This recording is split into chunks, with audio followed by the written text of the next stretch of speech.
मैं Shoaib Mohammed, assistant professor, government law college Bundi.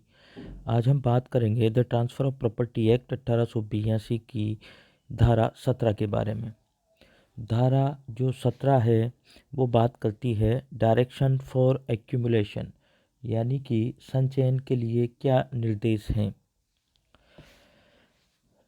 Where the terms of a transfer of property direct that the income arising from the property shall be accumulated either wholly or in part during a period longer than the life of the transferor or a period of 18 years from the date of the transfer। यानी कि जहाँ की संपत्ति के किसी अंतरण के निबंधन निर्दिष्ट करते हैं कि उस संपत्ति से उद्भूत आय अंतरक के जीवन से या अंतरण की तारीख से 18 वर्ष की कालावधि से अधिक कालावधि तक पूर्णतः या भागतः संचित की जाएगी। Such direction save as hereinafter provided be void to the extent to which the period during which the accumulation is directed exceeds the longer of the aforesaid periods, and at the end of such last mentioned period the property and the income thereof shall be disposed of as if the period during which the accumulation has been directed to be made had elapsed। यानी कि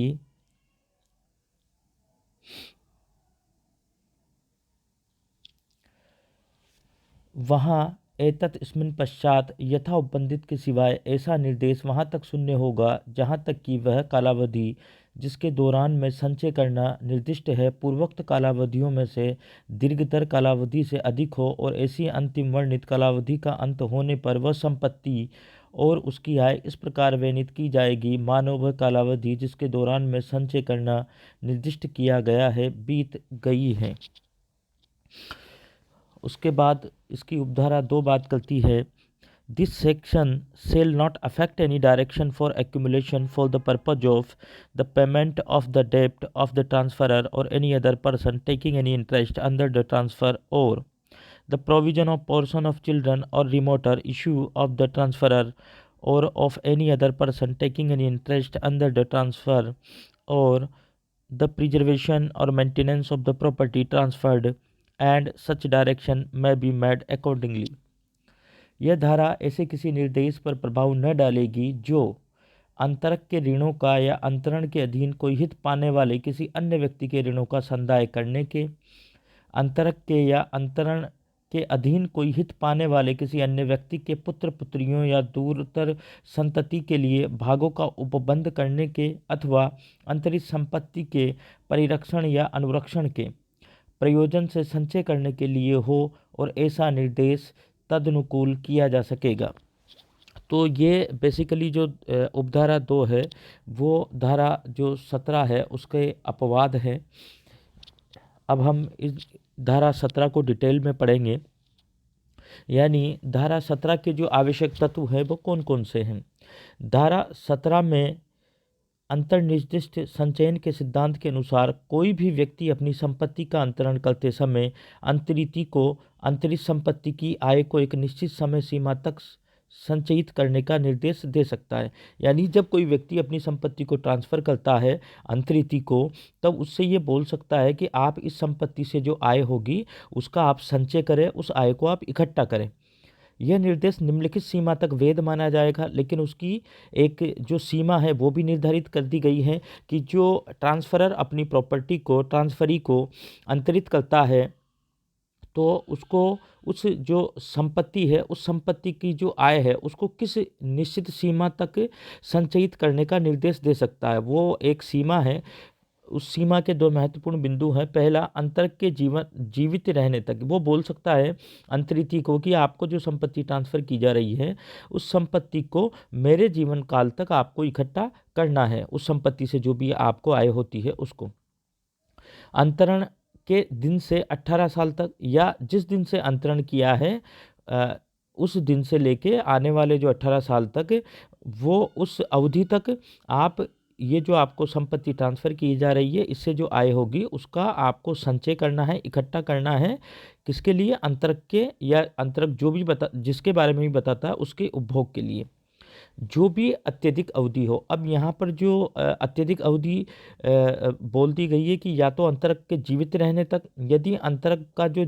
जब तक जीवित रहता है तब तक उस संपत्ति का जो कि ट्रांसफ़र की गई है उसकी आय का संचलन किया जा सकता है, इकट्ठा किया जा सकता है, या फिर अंतरण की तारीख से 18 साल तक, जिस दिन अंतरण किया जाता है उस दिन से लेके 18 साल तक। अब इन दोनों अवधि में से जो भी अवधि हो, मान लो 18 साल की अवधि के पहले ही अगर अंतरक की मृत्यु हो जाती है, जिसने ट्रांसफ़र की थी प्रॉपर्टी, उसकी मृत्यु हो जाती है, तब भी वो अवधि जब तक चलती रहेगी जब तक कि 18 साल नहीं हो जाते। तो इन दोनों अवधि में से जो भी अवधि अधिक हो, उस अवधि के लिए जो अंतरक है, ट्रांसफरर है, जिस संपत्ति को अंतरित कर रहा है, उस संपत्ति से होने वाली आय को इकट्ठा करने का निर्देश दे सकता है, किसको? अंतरिती को।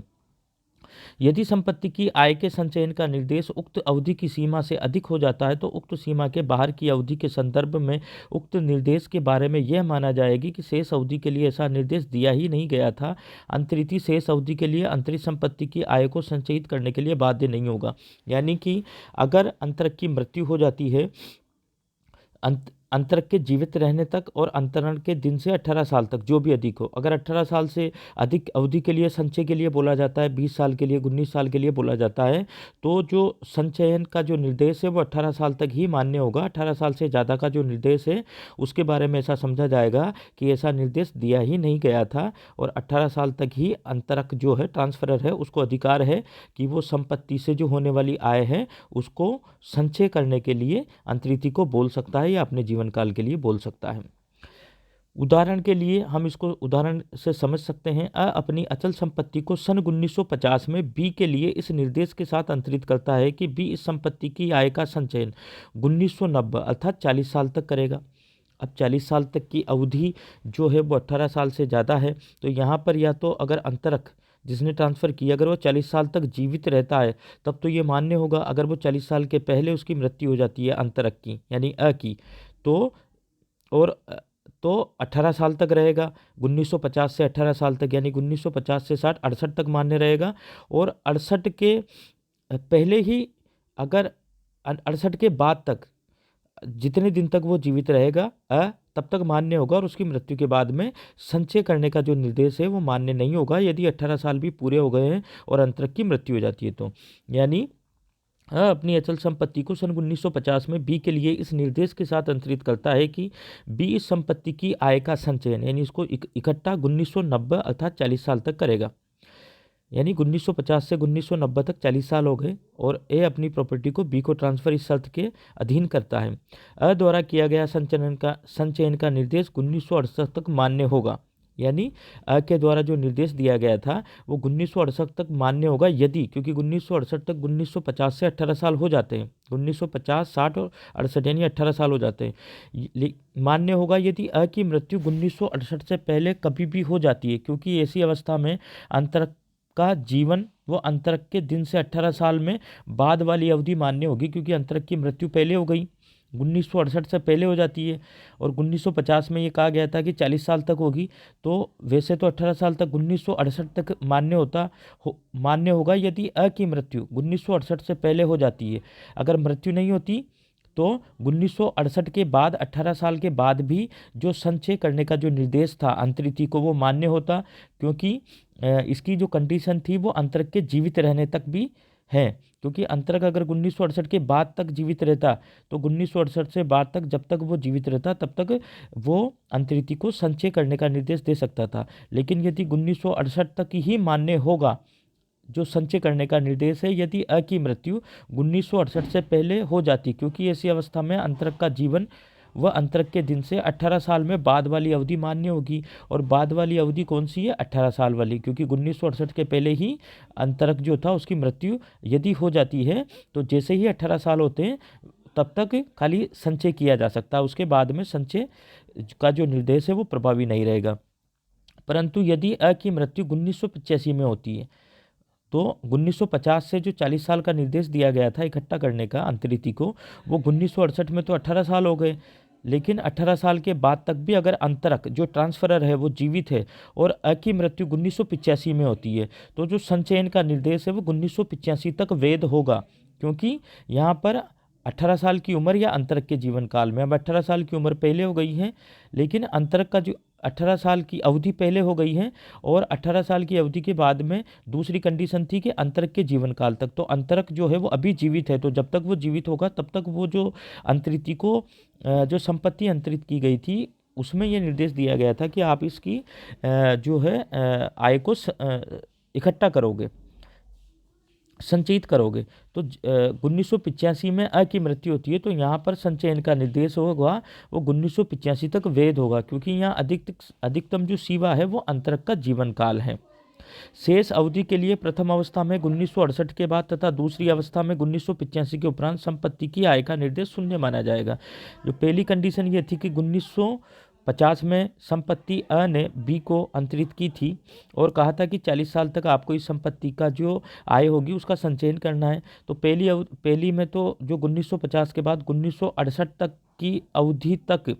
ये निर्देश मान्य होगा यदि जो अ की मृत्यु 1968 के पहले हो जाती है तो, और 1968 से पहले अ की मृत्यु नहीं होती और उसकी मृत्यु 1985 में होती है, तो 1985 तक संचयन का निर्देश जो है वो मान्य होगा। और पहली अवस्था में जो है अगर अ की मृत्यु 1968 से पहले हो जाती है तो 18 वर्ष के बाद निर्देश शून्य हो जाएगा, और यदि 18 वर्ष के बाद भी अजीवित रहता है और 1985 तक वो जीवित रहता है और 1985 में उसकी मृत्यु हो जाती है तो उसकी मृत्यु के बाद जो संचयन का निर्देश है वो शून्य माना जाएगा। तथा धारा 17 के अनुसार उक्त अवधि तक ही जो निर्देश है वो वैध होगा, शेष अवधि के लिए समाप्त मान लिया जाएगा। अतः यहाँ पर जो संचयन का निर्देश है वो अंतरक के जीवित रहने तक या अंतरण के दिन से 18 साल तक, इन दोनों में से जो भी अवधि अधिक होगी वहाँ तक मान्य होगा, और दोनों स्थिति के पूर्ण हो जाने पर जो संचयन का निर्देश है वो शून्य हो जाएगा। संचयन का सिद्धांत एवं धारा 11 में अंतर्निष्ठ सृष्ट हित के विरुद्ध निर्बंधन। अधिनियम की जो धारा 11 के अनुसार यदि कोई हित पूर्ण रूप से अंतरित कर दिया जाता है, धारा 11 बात करती है यदि अ ने ब को अपनी संपत्ति का जो ट्रांसफर है पूर्ण रूप से कर दिया गया है, अंतरित कर दिया गया है, तो अंतरक ऐसे हित के उपभोग के प्रतिबंध के संबंध में कोई शर्त आरोपित नहीं कर सकता। तो धारा 11 बात करती थी, जो हमने पहले वीडियो में डिस्कस किया है, कि जो अंतरक हैं यानी ट्रांसफरर है वो अंतरिति को अगर अपनी संपत्ति पूर्ण रूप से ट्रांसफर कर देता है तो अंतरिति के ऊपर ये शर्त नहीं लगा सकता कि आप इस संपत्ति का उपभोग या इस संपत्ति का उपयोग किस प्रकार से करोगे। यदि ऐसी शर्त आरोपित की जाती है तो शर्त शून्य मानी जाएगी, ऐसा धारा 11 के अंतर्गत हमने पढ़ा था, और अंतरण वैध माना जाएगा। लेकिन जो धारा 17 है, परंतु धारा 17 के अनुसार अंतरक धारा में वर्णित समय की सीमा तक संपत्ति अंतरण की आय को संचयन करने का निर्देश दे सकता है। लेकिन धारा 17 के अंदर स्पष्ट रूप से बता दिया गया है कि यदि किसी व्यक्ति ने अपनी संपत्ति को पूर्ण रूप से अंतरित कर दिया गया है, उसके बावजूद भी अगर वो 18 वर्ष तक या अंतरक के जीवन काल की अवधि तक उस आय को जो कि अंतरित संपत्ति से प्राप्त होती है अगर संचय करने का निर्देश देता है तो वो मान्य होगा। इसको धारा 17 मान्य बना देती है। इसमें कोई संदेह नहीं कि इस प्रकार का निर्देश अधिनियम की धारा 11 के अंतर्गत सृष्ट हित के उपयोग को रोकने से संबंधित है, क्योंकि धारा 11 के अंतर्गत अगर कोई सृष्ट हित हो जाता है, संपत्ति के अंदर पूर्ण ट्रांसफर हो जाता है जब किसी संपत्ति का ट्रांसफरर के द्वारा ट्रांसफरी को, तो ट्रांसफरर जो संपत्ति है जो कि ट्रांसफर की गई है उसके उपभोग से संबंधित किसी प्रकार की कोई शर्त या आदेश या निर्देश नहीं दे सकता। यदि आदेश या निर्देश देता है तो इस प्रकार का निर्देश शून्य माना जाता है तथा वो जो अंतरण होता है वो मान्य होता है। लेकिन परंतु चूंकि अधिनियम की धारा 17 में अभिव्यक्ति रूप से इस प्रकार के प्रावधान है, इसलिए ये कहा जा सकता है कि धारा जो 17(1) का प्रावधान धारा 11 में वर्णित सिद्धांत का अपवाद है। धारा जो 17 का जो हमने सिद्धांत पढ़ा कि वो संचयन का निर्देश दे सकता है ट्रांसफरर अंतरक खुद के जीवन काल के लिए या फिर 18 वर्ष की अवधि के लिए, तो यहाँ पर ये जो धारा 11 है उसका अपवाद है, क्योंकि धारा 11 में इस प्रकार की जो शर्त हैं उसको शून्य बताया गया था। लेकिन धारा 17 में यहाँ पर स्पष्ट रूप से एक कंडीशन बता दी गई है कि निश्चित सीमा बता दी गई है कि अंतरक के जीवन काल तक या फिर 18 वर्ष तक की उम्र तक जो संचयन के निर्देश ट्रांसफरर दे सकता है अंतरिति को। तो यहाँ पर यह महत्वपूर्ण है कि धारा 17(1) का जो प्रावधान है वो अधिनियम की धारा 11 में वर्णित सिद्धांत का एक अपवाद है। संचयित के विरुद्ध सिद्धांत के अपवाद। धारा 17(1) में अंतरित संपत्ति की आय को संचयित करने की एक निश्चित अवधि निर्धारित की हुई है, परंतु इसी धारा की उपधारा 2 के अंतर्गत निम्न 3 परिस्थितियां उल्लिखित है जिसके अंतर्गत शाश्वत संचयन किया जा सकेगा। अर्थात उपधारा 1 में वर्णित निश्चित अवधि तक का संचयन निम्न परिस्थितियों में लागू नहीं होगा। यानी धारा 17(1) में तो ये बताया गया है कि जो संपत्ति अंतरित की गई है उसको अंतरक जो है 18 वर्ष तक या उसके जीवन काल तक उस संपत्ति से होने वाली आय जो कि अंतरित की गई है उसका संचयन करने के निर्देश दे सकेगा। लेकिन इसके कुछ अपवाद भी है, उस अवधि से भी ज़्यादा संचयन के निर्देश दे सकते हैं जो कि शाश्वत हो सकते हैं। वो कौन कौन से अपवाद हैं, वो कौन कौन सी परिस्थितियां हैं, इसके बारे में हम पढ़ते हैं। पहली जो स्थिति है वो है अंतरक के ऋण के भुगतान के लिए निर्दिष्ट संचयन। यानी जब बात ट्रांसफरर के ऋणों के भुगतान के लिए हो तो वो अवधि 18 वर्ष से या अंतरक के जीवन काल से ज़्यादा भी हो सकती है। फॉर द पेमेंट ऑफ ट्रांसफरर्स डेप्ट, यानी धारा 17(2) का जो खंड 1 के अनुसार यदि अंतरक अंतरित संपत्ति की आय को संचयन अंतरक के ऋणों अथवा अंतरण के अधीन कोई हित पाने वाले किसी अन्य व्यक्ति के ऋणों को चुकाने के लिए निर्देश देता है तो इस संबंध में धारा 17(1) में वर्णित निर्धारित अवधि लागू नहीं होगी। अर्थात ऐसा निर्देश कितनी भी लंबी अवधि तक दिया जा सकता है जो कि वैध होगा। इस अपवाद को लागू होने के लिए निम्नलिखित तत्वों का होना आवश्यक है। यानी ये जो धारा 17 की उपधारा 2 का जो खंड 1 है उसमें कहा गया है कि यदि संचयन का आदेश अंतरिती को उसके जो अंतरक है उसके ऋणों को चुकाने के लिए या अंतरण के अधीन कोई व्यक्ति हित रखता है, ट्रांसफ़र जो हो रहा है उसके अधीन कोई व्यक्ति हित रखता है, ट्रांसफरर से जुड़ा हुआ कोई व्यक्ति है जो कि हित रखता है, तो उसका भी अगर कोई ऋण है या तो ट्रांसफरर के ऋण हो या अंतरण के अधीन कोई हित पाने वाले किसी अन्य व्यक्ति के ऋणों को चुकाने के लिए, ठीक है ना। तो यहाँ पे 18 वर्ष की अवधि तक या अंतरक के जीवन काल की अवधि का जो सिद्धांत है जो कि धारा 17 के उपधारा 1 में दिया गया है वो लागू नहीं होगा। इस अवधि से ज़्यादा अवधि के लिए भी संचयन के जो निर्देश दिए जा सकते हैं कि अंतरिती जो है वो जो संपत्ति अंतरित की गई है उससे होने वाली आय का संचयन करें और वो अवधि 18 वर्ष या अंतरक के जीवन काल से अधिक हो सकती है। यानी कि वर्णित ऋण, अब यहाँ पर इस अपवाद को लागू होने के लिए निम्नलिखित तत्वों का होना आवश्यक है। अपवाद क्या है? अपवाद इसलिए है कि धारा 17 का जो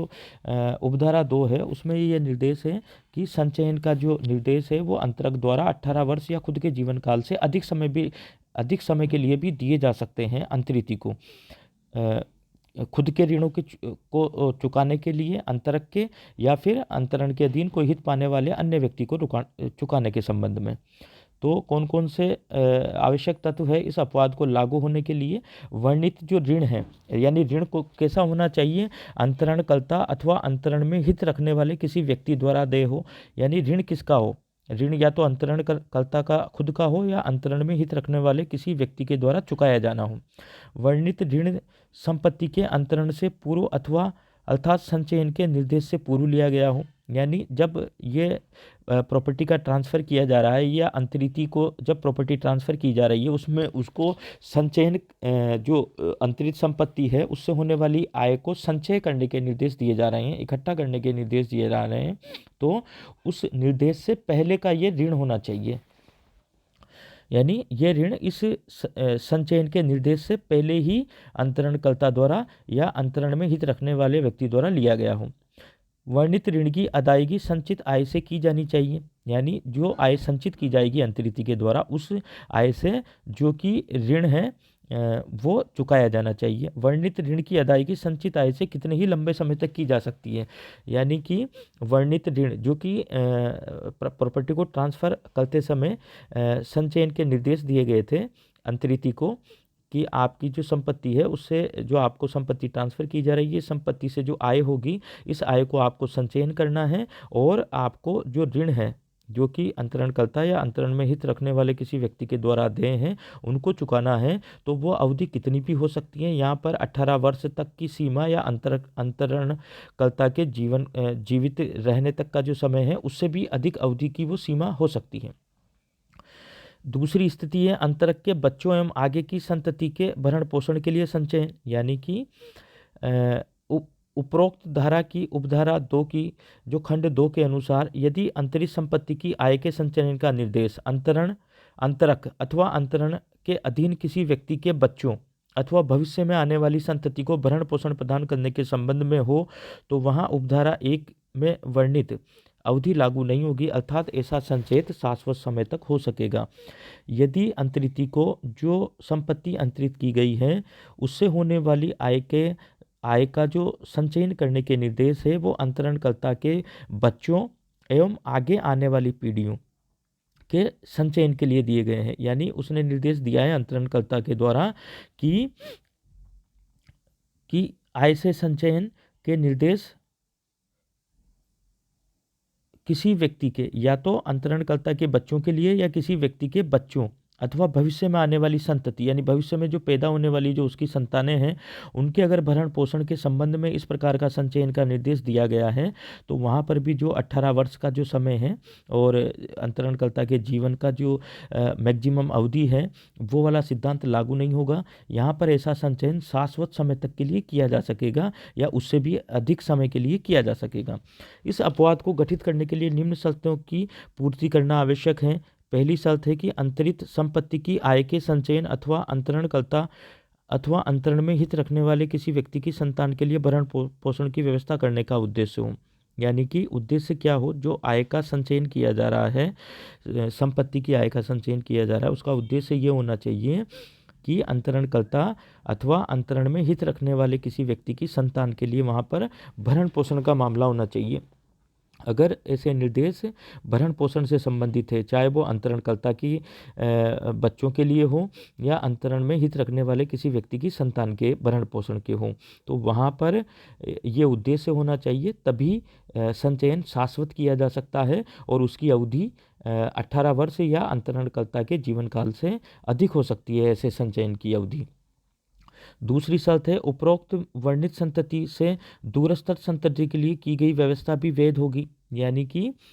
उपरोक्त संतति से दूरस्थ संतति यानी खुद की संतति हो या फिर अंतरण में हित रखने वाले किसी व्यक्ति की संतति हो, उसके लिए व्यवस्था वैध होगी। संचित राशि का प्रयोग अंतरक अथवा उपरोक्त वर्णित व्यक्ति की संतति एवं दूरस्थ संतति की व्यवस्था के लिए किया जाना चाहिए। जैसे कि अ ने अपना मकान बी को अंतरित किया तथा यह निर्देश दिया कि मकान से प्राप्त आय को उसके नाबालिग बच्चों एवं उसके बाद उनके बच्चों पीढ़ी दर पीढ़ी के पालन पोषण में लगाया जाएगा। यह अंतरण एवं निर्देश वैध होगा, चाहे ये जो संचयन है ना वो शाश्वत हो। जैसा कि अगर ये जो हम देख रहे हैं कि यहाँ पर जो शाश्वतता के विरुद्ध नियम धारा 14 में दिया गया था वो अप्लाई नहीं होगा। इस प्रकार का अंतरण मान्य होगा। पीढ़ी दर पीढ़ी संचय करने का जो निर्देश दिया गया है अंतरिति को वो मान्य होगा, क्योंकि यहाँ पर ये जो निर्देश है वो पालन पोषण में लगाया जाएगा। यानी पालन पोषण अगर मेंटेनेंस से संबंधित निर्देश दिया गया है अंतरिति को, तो वहाँ पर ये संचयन शाश्वत हो सकता है। धारा 14 में जो शाश्वतता के विरुद्ध सिद्धांत दिया गया वो यहाँ पर लागू नहीं होगा। अब हम बात करते हैं अंतरिक्ष संपत्ति की परिरक्षा एवं देखभाल के लिए संचयन, यानी कि यदि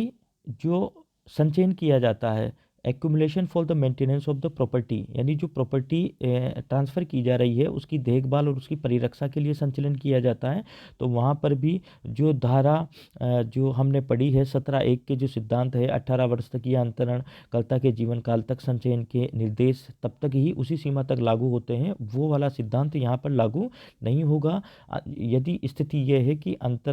जो संपत्ति की आय का जो संचयन किया जा रहा है वो उस अंतरिक्ष संपत्ति की परिरक्षा एवं देखभाल के लिए किया जा रहा है, यानी कि उपरोक्त धारा की उपधारा 2 के जो खंड 3 के अनुसार अंतरिक्ष संपत्ति की आय का संचयन यदि अंतरिक्ष संपत्ति की रक्षा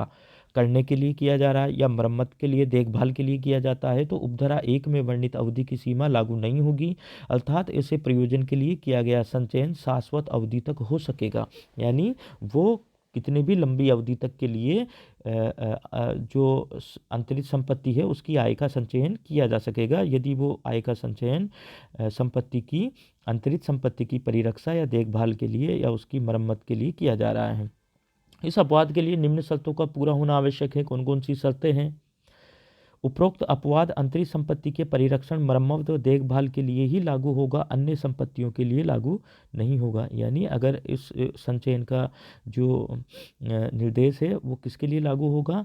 अंतरित संपत्ति के परिरक्षण, मरम्मत व देखभाल के लिए। अंतरित संपत्ति की आय को अंतरित संपत्ति के परिरक्षण व देखभाल के लिए कितनी भी लंबे समय तक संचित किया जा सकता है।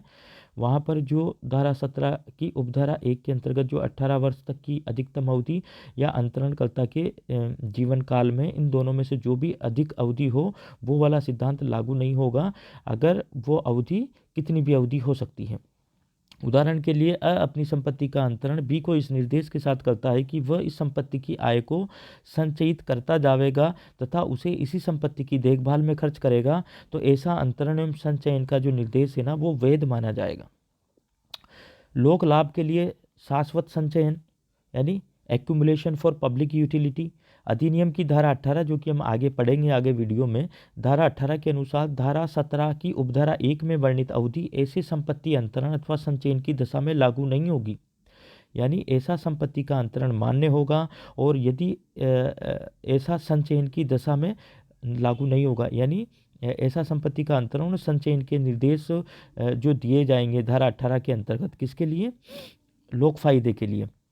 वहाँ पर धारा 17(1) में वर्णित जो अवधि है वो लागू नहीं होगी, जो कि लोक फायदे के लिए, धर्म, ज्ञान, वाणिज्य, स्वास्थ्य या मानव जाति के लिए लाभप्रद किसी अन्य उद्देश्य को अग्रसर करने के लिए किया गया हो। यदि इस संपत्ति का अंतरण या संचयन की दशा के जो निर्देश हैं वो लोक फायदे के लिए, धर्म के लिए, ज्ञान, वाणिज्य, स्वास्थ्य या मानव जाति के लाभप्रद किसी अन्य उद्देश्य के लिए अग्रसर करने के लिए किए जा रहे हैं, तो वहाँ पर धारा 17 की उपधारा 1 में वर्णित जो सीमा दी गई है, एक निश्चित अवधि दी गई है, वो यहाँ पर लागू नहीं होगी। उससे अधिक अवधि के लिए भी जो आय का संचयन, अंतरित संपत्ति की आय का संचयन किया जा सकता है लोक फायदे के लिए। संचयन एवं शाश्वतता के विरुद्ध सिद्धांत, अधिनियम की धारा 14 के अंतर्गत जो कि हमने पहले वीडियो में उसके बारे में चर्चा की थी, धारा 14 के अंतर्गत शाश्वतता के विरुद्ध सिद्धांत का उल्लेख किया गया है, जिसमें यह स्पष्ट किया गया है कि कोई व्यक्ति अपनी संपत्ति को अपने पास या अपने परिवार में अधिकतम किस अवधि तक रख सकता है। ये हमने देखा था धारा 14 के अंतर्गत, यदि वह इस सीमा से बाहर ऐसी संपत्ति को बांधे रखने का प्रयास वसीयत द्वारा या अन्य प्रकार से अंतरण द्वारा करने को करता है तो वह धारा 14 के अंतर्गत शाश्वतता के विरुद्ध होने के कारण शून्य माना जाएगा। यानी धारा 14 के अंतर्गत हमने ये देखा था कि कोई व्यक्ति किस सीमा तक संपत्ति का ट्रांसफ़र कर सकता है, यह अधिकतम अवधि होगी। वो हमने धारा 14 में अधिकतम अवधि क्या दी? जीवित व्यक्तियों को अंतरण, एक व्यक्ति कितने भी जीवित व्यक्तियों को, एक या अधिक जीवित व्यक्तियों को संपत्ति का अंतरण कर सकता है। उसके बाद अजात व्यक्ति को अंतरण, उसके बाद ऐसे व्यक्ति को अंतरण कर सकता है जो कि अजात व्यक्ति है, और अजात व्यक्ति की वयस्कता की आयु तक, और कहाँ तक रोक सकता है उस संपत्ति में उसके हित को, अजात व्यक्ति की वयस्कता की आयु तक, वहाँ तक वो उस संपत्ति में उसके हित को रोक सकता है, अपने हित को। परंतु अधिनियम की धारा 17 की उपधारा 2 में वर्णित अपवाद उपरोक्त धारा 14 के अंतर्निहित सिद्धांतों के अपवाद सृजित करते हैं। यानी धारा 17 की उपधारा 2 के अनुसार किसी अंतरित संपत्ति की आय को उपधारा 2 में वर्णित परिस्थितियों के उद्देश्य से शाश्वत समय के लिए संचयित किया जा सकता है। अर्थात किसी भी संपत्ति को अंतरक अपनी पीढ़ी दर पीढ़ी संतति के उपयोग के लिए हमेशा बांध सकता है, जो धारा 14 के अनुसार वैध नहीं माना जाएगा। धारा 14 के अनुसार इसको शाश्वत माना जाएगा और इसको वैध नहीं माना जाएगा। परंतु धारा जो 17 है उसकी उपधारा 2 है, वो धारा 14 का अपवाद है। यानी धारा 14 किसी भी संपत्ति के शाश्वत अगर ट्रांसफ़र किया जाता है तो उस पर रोक लगाती है, लेकिन धारा 17 में कि जो उपधारा 2 में वर्णित जो अपवाद है वो संचय चयन करने के जो निर्देश अगर इस प्रकार का दिया जाता है, जिसमें कि जो हमने धारा 17 की उपधारा 2 में जो हमने कंडीशंस पढ़ी हैं, 3 कंडीशंस, अगर उन परिस्थितियों में संचयन के निर्देश देता है तो वो निर्देश शाश्वत भी हो सकते हैं। अंतरिक्ष संपत्ति में अंतरिक्ष संपत्ति से होने वाली आय के संचयन के निर्देश हैं वो शाश्वत भी हो सकते हैं, यानी किसी भी अवधि तक के हो सकते हैं। तो यहाँ पर जो हमने देखा कि धारा 14 के अनुसार इस प्रकार के जो शाश्वत निर्देश है वो वैध नहीं है, लेकिन चूंकि धारा 17 की उपधारा 2 में कुछ अपवाद दिए गए हैं, स्पष्ट रूप से अपवादों को बता दिया गया है, तो यहाँ पर हम बोल सकते हैं कि धारा 17(2) धारा 14 का अपवाद है। धन्यवाद।